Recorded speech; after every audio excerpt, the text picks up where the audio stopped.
The stars went dark over Earth that Tuesday morning. Admiral Jae-won Kim stood on the bridge of the Earth Defense Station, watching through the wide windows as massive ships blocked out the sun. The alien vessels were bigger than anything humans had ever built. Each one was the size of a small city, and there were hundreds of them. "Sir, we're getting a message," said Captain Dae-ho Lee, his voice tight with fear. "It's coming from the big ship in the center." Jae-won nodded. He had been waiting for this moment for 3 years. Ever since the first reports came in about the Valerian Empire, he knew this day would come. The Empire had been moving across the galaxy, taking over world after world. Now it was humanity's turn. "Put it on the main screen," Jae-won ordered. The screen lit up with the image of a tall alien creature. Its skin was gray and smooth, with 4 arms and eyes that glowed like fire. This was Admiral Chiron of the Valerian Empire, the being who had conquered 50 star systems in the past decade. "People of Earth," Chiron's voice was cold and hard. "I am Admiral Chiron. I speak for the Valerian Empire. You will listen." The bridge fell silent. Every human in the solar system was watching this moment. Jae-won felt his heart pound in his chest, but he kept his face calm. "Your species has reached beyond your home world," Chiron continued. "You have colonies on 12 planets and 37 moons. You have built ships that travel between stars. This makes you a threat to the peace of the galaxy." Jae-won almost laughed. Peace? The Valerians had destroyed entire civilizations. They had turned living worlds into slave camps. They called that peace. "The Valerian Empire offers you a choice," Chiron said. "Submit to our rule and your people will be allowed to live. You will work for the Empire. You will serve the Empire. You will be grateful for the Empire's protection." Behind Jae-won, he heard someone curse under their breath.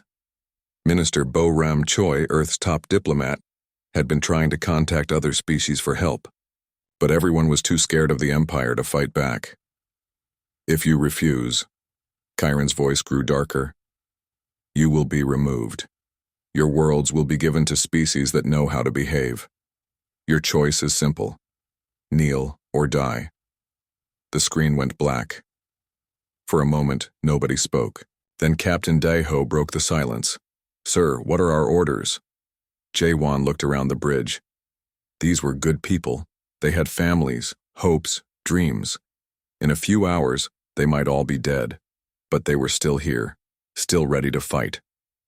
"Get me a line to Dr. Hana Park," Jae-won said, "and call an emergency meeting of all department heads. We have work to do." 20 minutes later, Jae-won sat in the conference room with his top officers. Minister Bo-ram Choi was there too, her face pale but determined. On the screen was Dr. Hana Park, calling in from the secret research station on Pluto. "They're serious," Minister Choi said. "I've been studying the Empire for years. When they say kneel or die, they mean it." "How long do we have?" asked Captain Dae-ho. 72 hours, Jae-won replied. "That's what their message said. 3 days to surrender all our weapons and accept their rule." Dr. Park spoke up from the screen. "Admiral, I need to tell you something. Something about Project Scorched Earth." Jae-won felt his stomach drop. Project Scorched Earth was the most secret program in human space. Only a handful of people knew about it. It was supposed to be used only if humanity faced complete destruction. "Tell me," Jae-won said. "It's ready," Dr. Park said quietly. "All of it. Every colony, every moon, every world we've settled. The fusion charges are in place. We can activate them remotely." The room fell silent. Project Scorched Earth was humanity's last weapon. If they couldn't win, they could make sure the enemy gained nothing from their victory. Every human world would be turned into a radioactive wasteland. "How many people would die?" Minister Choi asked. "All of them," Dr. Park said. "Everyone who doesn't evacuate in time. We're talking about billions of people." Captain Dae-ho leaned forward. "There has to be another way. We could fight them." "With what?" Jae-won asked. "They have 1,000 ships. We have maybe 50 that could fight them. They've been conquering worlds for 100 years. We've been in space for barely 50. So we just give up?" Daho's voice was angry. We let them turn us into slaves. No, Jaewon said firmly. We don't give up, but we need to be smart about this. He stood up and walked to the window. Outside, the Valerian ships hung in space like dark clouds. They were beautiful in a terrible way, but they meant death for everything humans had built. Dr. Park, Jaewon said, how long would it take to evacuate the major colonies? If we start now, maybe 60 hours. We'd have to leave almost everything behind. Just people and basic supplies. And the smaller outposts? They could evacuate faster. But Admiral, there are hundreds of millions of people on our core worlds. We can't save them all. Jaewon closed his eyes. This was the hardest decision any human had ever had to make. Let their people become slaves or watch their civilization burn. There's something else, Dr. Park continued. The Valerians are monitoring our communications. They know we're planning something. How do you know? Because Admiral Kieran just sent another message. He's giving us a demonstration. The main screen lit up again. This time it showed a view of space near Jupiter. One of humanity's smaller colonies was there on a moon called New Hope. 50,000 people lived there mining ice and growing food in underground farms. You are considering resistance. Kieran's voice filled the room. This is unwise. Allow me to show you the cost of defiance. On the screen, one of the Valerian ships moved toward New Hope. The ship was massive, dark, and covered in weapons. The moon looked tiny next to it. No, Minister Choi whispered. They wouldn't, but they did. A beam of light shot from the Valerian ship. It hit the moon and disappeared into the surface. For a moment, nothing happened. Then the entire moon began to glow. Planetary fusion, Lance, Dr. Park said, her voice hollow. It heats the core of a planet until it melts. The moon of New Hope cracked like an egg. Lava poured out of the cracks. The atmosphere caught fire. In less than 5 minutes, 50,000 people were dead. This is the fate of all who resist. The Empire, Kieran said. You have 69 hours to decide. Choose wisely. The screen went dark again. Jaewon looked around the room. Everyone was staring at the empty screen, their faces full of horror and rage. He felt the same emotions, but he pushed them down. He had to think clearly now. Dr. Park, he said, begin evacuation procedures. All non-essential personnel on every world start with the families and children. Yes, sir. Captain Daho, I want you to take a small ship and scout their fleet. Stay hidden, but get me numbers. How many ships, what kinds of weapons, everything. Understood, Admiral. Minister Choi, send a message to all human colonies. Tell them what's happening. Tell them to prepare for evacuation. What about the Valerians' ultimatum? She asked. Jaewon looked out at the enemy fleet. They thought humans would kneel. They thought 50,000 dead people would scare humanity into submission. They were wrong. Tell them we're still considering our options, Jaewon said, but start preparing the evacuation ships. And Minister? Yes? Make sure every colony commander knows about Project Scorched Earth. They need to be ready. As his officers left to carry out their orders, Jaewon stood alone in the conference room. Through the window, he could see Earth turning slowly in space. Billions of people lived down there. They were going to work, taking care of their families, living their lives. They had no idea that their world might be ash in 3 days. But Jaewon knew something the Valerians didn't. Humans were not the kind of species that would kneel. They would rather die free than live as slaves. And if they had to die, they would make sure their enemies gained nothing from their deaths. The HFY Empire wanted humanity to kneel. Soon they would learn what humans did when someone tried to force them down. 24 hours remained. Colonel Woojin Nam stood in the main plaza of New Seoul Colony, watching thousands of people pack their belongings. Children carried stuffed animals. Parents held babies. Old people moved slowly, their faces sad but determined. How many more ships do we need?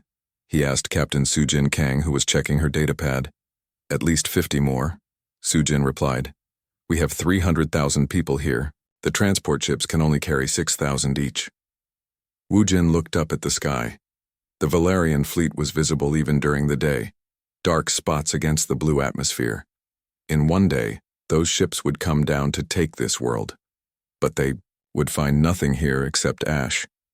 "Colonel," a voice called. Engineer Tae-Young-yu was running toward them, his face pale with worry.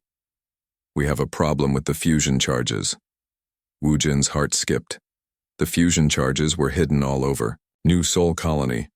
When activated, they would turn the entire planet into a burning wasteland. But if they didn't work, what kind of problem? Woo Jin asked. "The Valerians are sending down scanning ships," Tae-Young said. "Small ones. They're looking for weapons, but they might find the charges." Sujin cursed under her breath. "Can we move the charges?" "Too late for that," Tae-Young said. "But I can change the activation codes, make them harder to detect." "Do it," Woo Jin ordered. "And Tae-Young, make sure you're on the last transport ship out."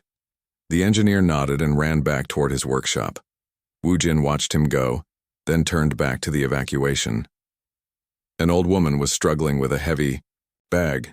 He walked over to help her. "Thank you, young man," she said.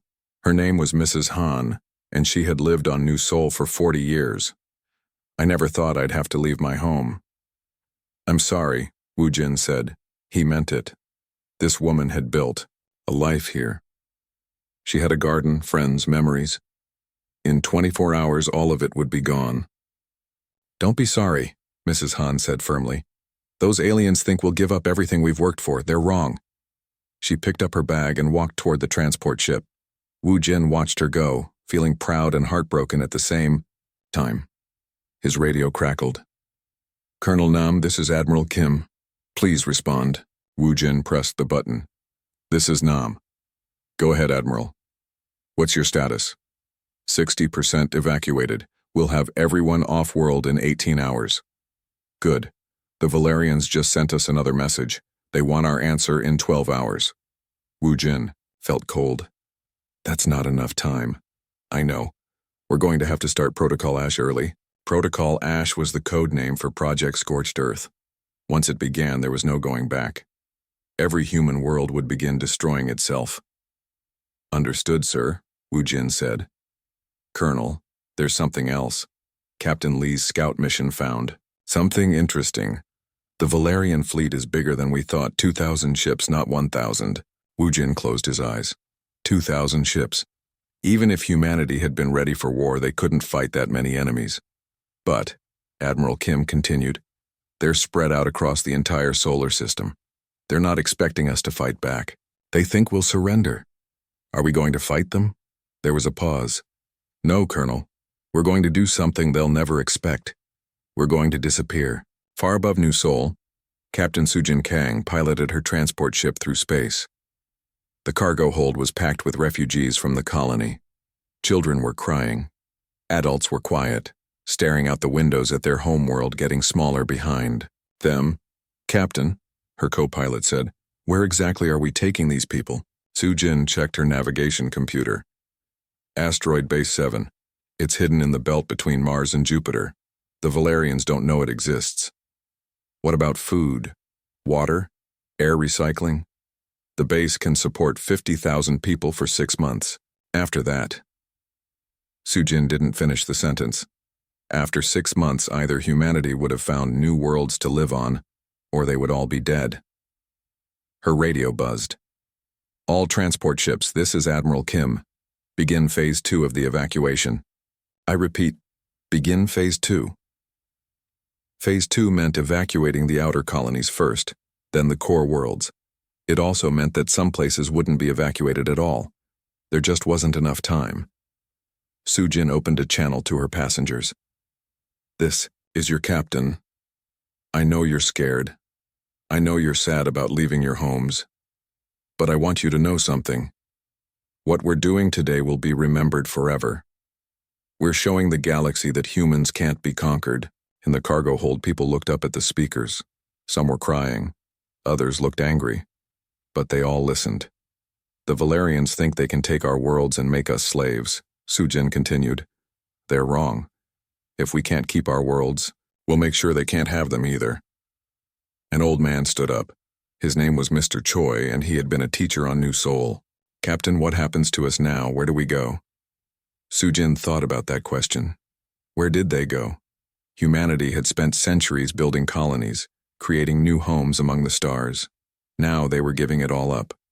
We go wherever we need to go, she said finally. We become something new, something the Empire can't destroy. On Earth, President Min Ho-shin sat in his office staring at a red button on his desk. The button would activate Protocol Ash across all human worlds. Once he pressed it, there would be no going back. Sir, his aide said, the evacuation fleets are reporting in. Outer colonies are 40% evacuated. Core worlds are 20%. How much time do we have? 6 hours until the Valerian deadline. Minho nodded. 6 hours to save as many people as possible. 6 hours before humanity burned its own civilization to the ground. His phone rang. It was Admiral Kim. Mr. President, we just intercepted Valerian. Communications. They're moving ships toward our colonies. I think they're planning to attack early. How early? Maybe 3 hours. Minho felt his stomach drop. 3 hours meant millions of people wouldn't make it off their worlds in time. Admiral, what do you recommend? We start Protocol Ash now. If we wait, the Valerians might be able to stop the fusion charges. Minho looked at the red button again. In his mind, he could see all the human worlds. New Seoul with its beautiful cities. Terra Nova with its vast farms. New Tokyo with its spaceports. In a few minutes, they would all be ash. Give the order, he said quietly. Across human space, hidden fusion charges began to warm up.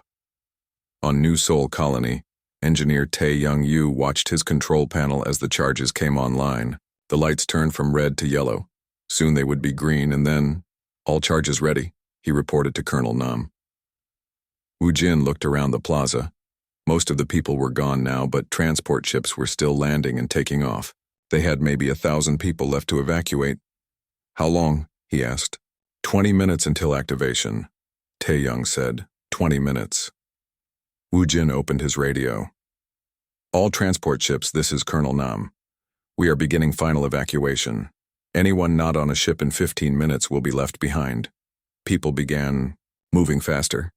Parents picked up children and ran toward the ships. Sujin's transport had just landed again and people were rushing up the ramp. Colonel, Tae-young said, his voice tight. Valerian ships are entering the atmosphere, 3 of them. Woo Jin looked up. 3 dark shapes were coming down through the clouds. They were smaller than the big ships, but still huge, probably carrying troops to take over the colony. How long until they land? Woo Jin asked. 10 minutes. And, how long until the charges activate? 15 minutes. It was going to be close, very close. All ships take off now, Woo Jin ordered. Leave everything behind. Sujin's ship was the last one on the ground.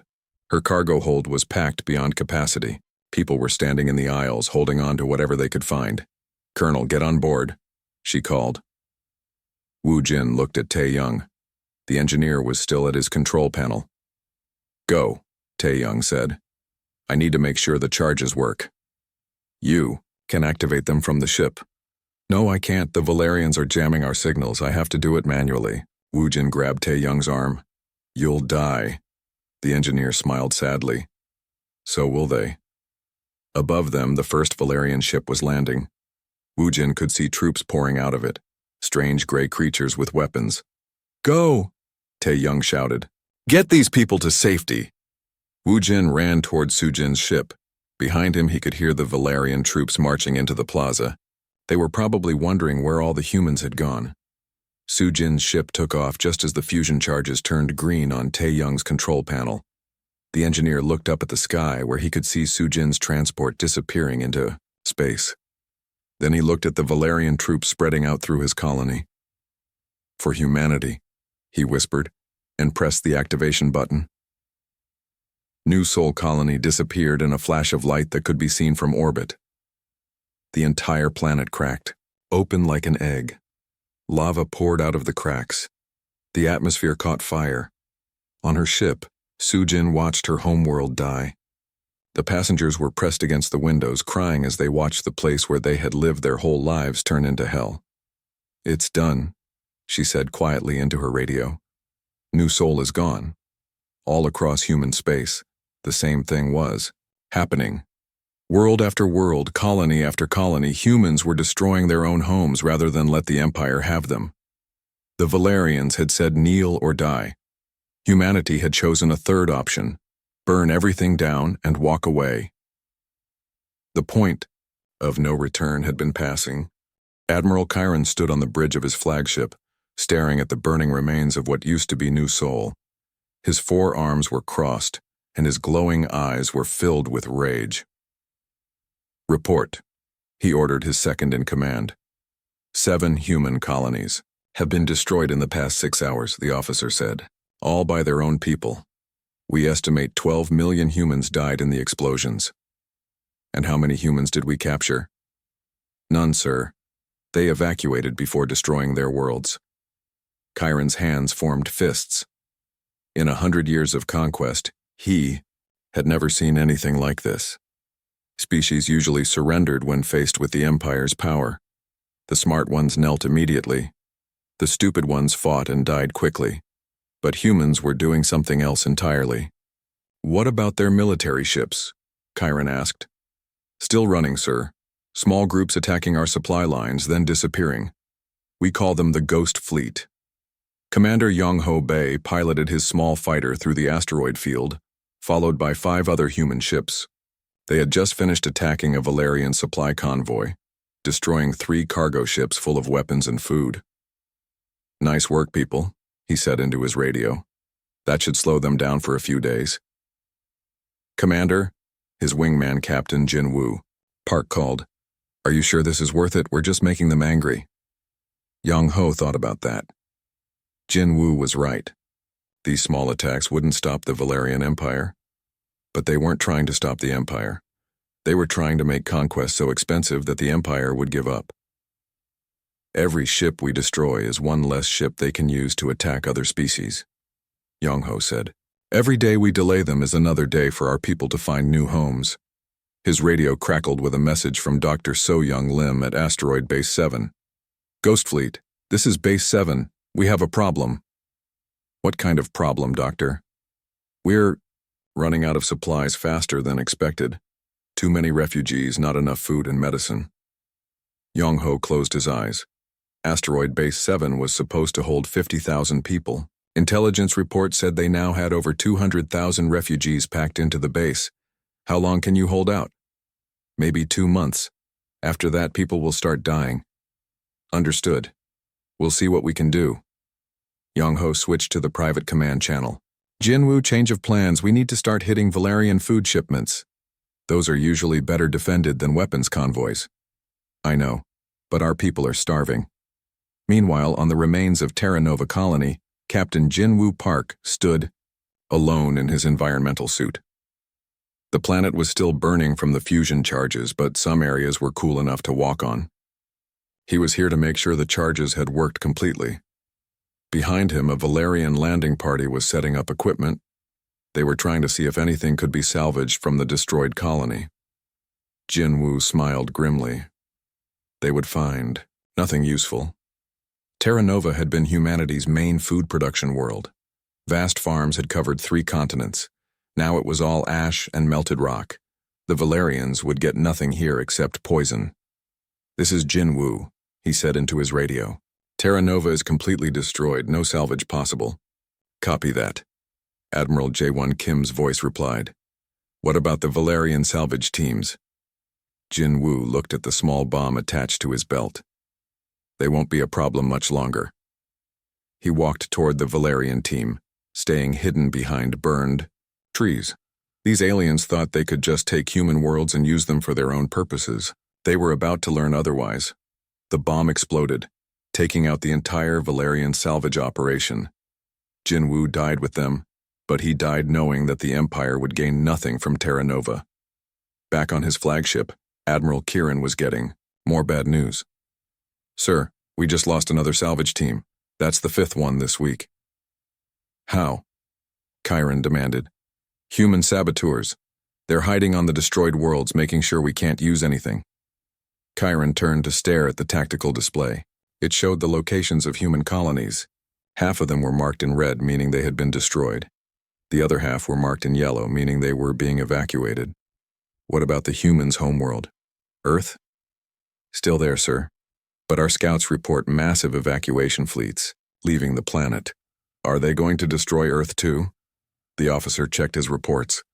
Unknown, sir, but based on their pattern, probably yes. Chiron felt something he had never felt before in 100 years of conquest. Doubt. Sir, another officer called. We're getting reports from the outer sectors. 3 subject species have started rebellions. They're copying human tactics. What do you mean? They're destroying their own infrastructure rather than let us use it. The Zephyr people just blew up their main mining facilities. The Corinth are poisoning their water supplies. Chiron's glowing eyes grew brighter with anger. This was exactly what he had been afraid of. Humans weren't just destroying themselves. They were giving other species ideas. 3 months had passed since the first human world burned. Admiral Kieran stood in the War Council chamber, facing the Supreme Commander of the Valerian Empire. The Supreme Commander was an ancient being, over 500 years old, who had conquered more worlds than any other Valerian. Explain to me, the Supreme Commander said slowly, how a species with 50 warships has caused more problems than species with 50,000 warships. Chiron tried to keep his voice steady. The humans are using unconventional tactics, Supreme. Commander, they refuse to fight us directly. Instead, they run away and destroy everything behind them. Yes, sir. And this has inspired rebellions in how many sectors? 47 sectors are now dealing with some form of rebellion, sir. The Supreme Commander was quiet for a long moment. In my 500 years of service to the Empire, I have never seen anything like this. These humans are like a virus, spreading resistance wherever they go.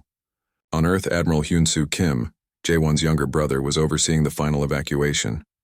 Unlike his older brother who commanded the space fleets, Hyun-Soo was responsible for getting the last humans off their homeworld. How many people are left? He asked his aide. 2 billion, sir. The transport ships can take maybe 50 million at a time. Hyun-Soo did the math in his head. It would take 40 trips to evacuate everyone. They didn't have time for 40 trips. Start evacuation priority protocols, he ordered. Children first, then adults with essential skills, then everyone else. His aide looked uncomfortable. Sir, that means we'll have to leave a lot of people behind. I know. Hyun-Soo's voice was heavy with sadness. Make sure the fusion charges are ready. When the Valerians land, Earth needs to be just as useless to them as every other human world. Commander Seok-Jin Han was deep in Valerian space, hiding in an asteroid field and listening to enemy communications. What he heard made him smile. For the first time in months, Ghost Fleet Command, this is Agent Han, I have good news. Go ahead, came Young-ho's voice. The Valerians are having supply problems, big ones. Their homeworlds are complaining about the cost of this war. They're spending more on conquering us than they ever expected. How much more? 10 times more than any previous conquest. And they've gained nothing. Every world they take is poisoned or destroyed. Young-ho was quiet for a moment. What about their other conquered species? That's the really good news. Rebellions are spreading. The Empire is fighting wars on over 50 fronts now. Some of their garrison fleets are being pulled away from human space to deal with uprisings. So we're actually winning? Not winning, Seok-Jin said carefully. But we're not losing either. And for humans, not losing is the same as winning. On Asteroid Base 7, Dr. So-Young Lim was treating another group of refugees who had just arrived from Earth. These people had waited until the last possible moment to evacuate. Many of them were sick, injured, or in shock. Doctor, a nurse called. We have a problem with the food supplies again. So-Young sighed. They were always having problems with food supplies. 300,000 people were now crammed into a base designed for 50,000. They were surviving on recycled air, recycled water, and hope. How bad? If no new supplies arrive, we'll be out of food in 3 weeks. So? Young nodded. She had been expecting this. Start rationing. Cut everyone's food by half. Doctor, people are already hungry. I know. But if we don't ration now, everyone will starve later. A young girl, maybe 8 years old, tugged on So-Young's coat. Doctor, when can we go home? So-Young knelt down to look the girl in the eyes. How do you explain to a child that her home doesn't exist anymore? That her entire world was turned to ash so that aliens couldn't have it? We're building new homes, So Young said gently. Better homes. It will take some time, but we'll have a place to live again. Will the bad aliens find us there? Not if we're careful, not if we're smart. The girl nodded and ran back to her parents. So Young watched her go, feeling both heartbroken and proud. This child had lost everything, but she was still asking, when not if, they would have a home again. Back on his flagship, Admiral Kieran was reading reports from across the Empire. What he read made his blood run cold. Rebellions on 60 worlds. Supply lines stretched beyond capacity. Garrison fleets, requesting reinforcements that didn't exist. And in the middle of it all, the Ghost Fleet, constantly attacking, constantly running, constantly making the conquest of human space more expensive. "Sir," his aide said, "the Supreme Commander wants to speak with you." Kieran activated the communication screen. The Supreme Commander's ancient face appeared, looking tired and angry. "Admiral Kieran, I want your honest assessment. Can we defeat the humans?" Kieran thought carefully before answering. "We can destroy their fleets, Supreme Commander. We can take their worlds. But defeating them, I'm not sure that's possible." "Explain."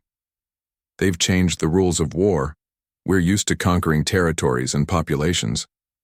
But the humans have no territory left to defend, and their population is scattered across the galaxy. How do you conquer a people who have no home?" The Supreme Commander was quiet for a long time. "What do you recommend?" "Pull back. Let them go. Focus on dealing with the rebellions they've inspired. And let them spread their virus of resistance to more species? Sir, the virus is already spreading. The question is whether we want to spend the next 100 years chasing ghosts while our empire falls apart." 1 year after the first human world burned, Fleet Admiral J. Wan Kim stood on the bridge of humanity's new flagship, the Rising Phoenix. It wasn't as big as the old Earth Defense Station, but it was home to 500,000 humans now living in space. "Admiral," Captain Daeho Lee reported, "we're getting signals from the Zephyr Rebellion. They want to coordinate attacks with our Ghost Fleet." J. Wan smiled. The Zephyr people had been slaves of the Empire for 50 years. Now they were fighting. Back, inspired by what humans had done. What about the Corinth? Same thing. And the Altani. And the Vega colonies. "Sir, we're getting calls for help from species all over the galaxy." Dr. Hannah Park appeared on the communication screen. "Admiral, I have good news from the terraforming project." "Tell me." "We've found 12 planets that can be made suitable for human life. With our new technology, we can have the first one ready for colonization in 2 years." Jaewon felt hope for the first time in months. "What about the Valerians? Will they try to stop us?" "That's the interesting part," Hannah said. "Our intelligence. Reports suggest they're pulling back from human space. They're having too many problems with rebellions elsewhere." President Minho Shin, now leading humanity's government in exile, appeared on another screen. "Admiral, I've been in contact with 15 different species that want to join our alliance. They're calling it the Free Worlds Coalition. How many ships can they contribute? Not many individually, but together, maybe 300 warships." Captain Sang-Ho Yoon, humanity's first ambassador to alien species, had just returned from a diplomatic mission to the Corinth homeworld. "Admiral," he reported, "the Corinth have agreed to share their stealth technology with us. In exchange, we're teaching them our evacuation and sabotage techniques." Jaewon looked around the bridge at his officers. These people had lost everything. Their homes, their worlds, their entire civilization. But they had gained something else. The respect of every free species in the galaxy. "What's the status of the Ghost Fleet?" he asked. Commander Young Ho Bei's voice came over the radio. "We just finished coordinating attacks with Zephyr and Altani rebel fleets. Hit 12 Valerian supply convoys simultaneously. The Empire is having trouble moving resources to deal with all the rebellions. Any word from the Valerians about peace talks?" "Nothing official. But our spies report that Admiral Kieran has been arguing with the Supreme Commander about the cost of this war. Meanwhile, in Valerian space, Admiral Kieran was indeed arguing with his superiors. The war room was full of angry voices as military commanders debated what to do about the spreading rebellions. "We should crush them all," one general shouted. "Show them what happens when they defy the Empire." "With what ships?" another commander asked. "We've got rebellions on 200 worlds now. Our fleets are spread too thin." "This is all because of the humans," a third officer said. "They started this." Chiron stood up slowly.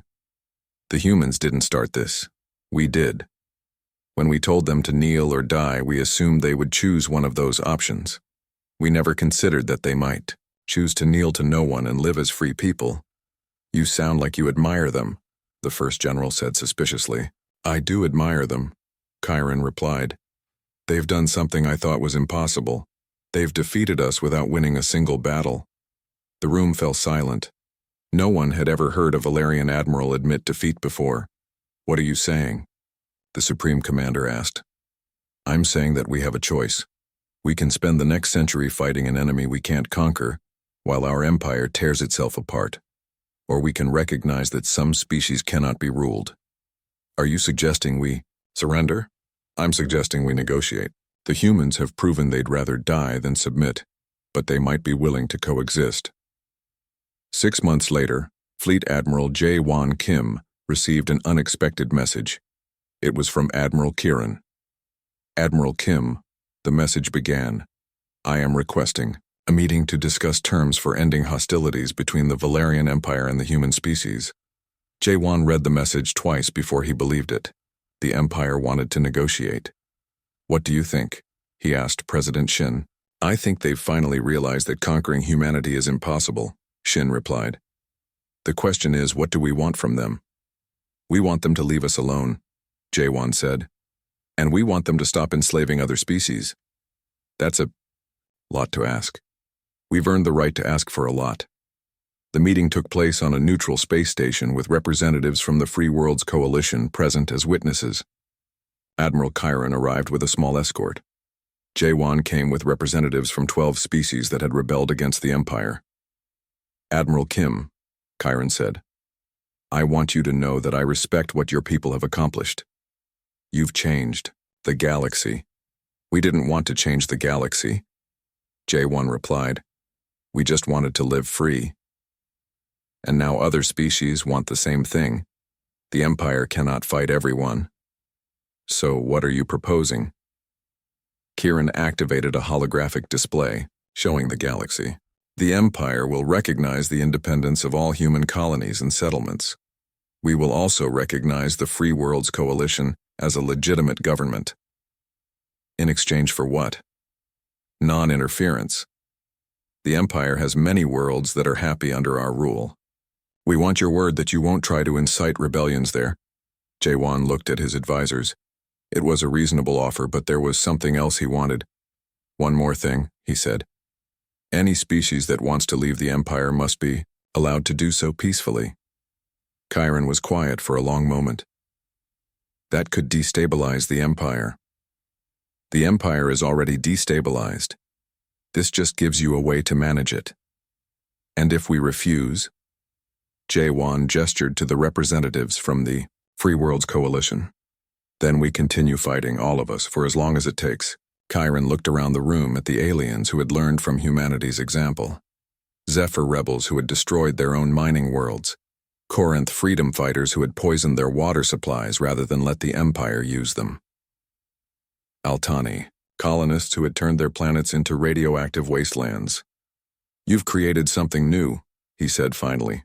"A confederation of species that would rather destroy themselves than be enslaved." "We call it freedom," Jae-won said simply. The negotiations took 3 weeks. In the end, the Empire agreed to recognize the independence of over 300 star systems. The Free Worlds Coalition was established as a legitimate government, with humanity as its founding member. Dr. Hannah Park's terraforming project succeeded beyond all expectations. Within 5 years, humans had established colonies on 20 new worlds. But these weren't the old-style colonies dependent on Earth for support. These were independent settlements, connected to each other but not controlled by any central government. Captain Sang Ho Yoon became the coalition's chief diplomat, helping newly freed species establish their own governments and defense forces. The Ghost Fleet became the coalition navy, protecting free worlds from any remaining imperial threats. Admiral Jae-won Kim retired to one of the new human colonies, where he wrote his memoirs. The book was called The Price of Freedom, and became required reading in schools throughout coalition space. The Valerian Empire still existed, but it was smaller and weaker. Many of its member species chose to leave peacefully, joining the coalition, or establishing their own independent governments. The age of conquest was over, and it all started when the Empire said, "Kneel," and humanity replied by turning their worlds to ash rather than surrender their freedom. The galaxy learned that some things are more important than survival. Some principles are worth dying for. And sometimes the greatest victory comes not from defeating your enemies, but from showing them that you cannot be defeated. Humanity had lost their homeworlds, but they had found something more valuable: the knowledge that freedom cannot be conquered, only chosen. And their choice had inspired an entire galaxy to stand up and choose freedom for themselves. The Empire had wanted humans to kneel. Instead, humanity had taught the galaxy how to stand.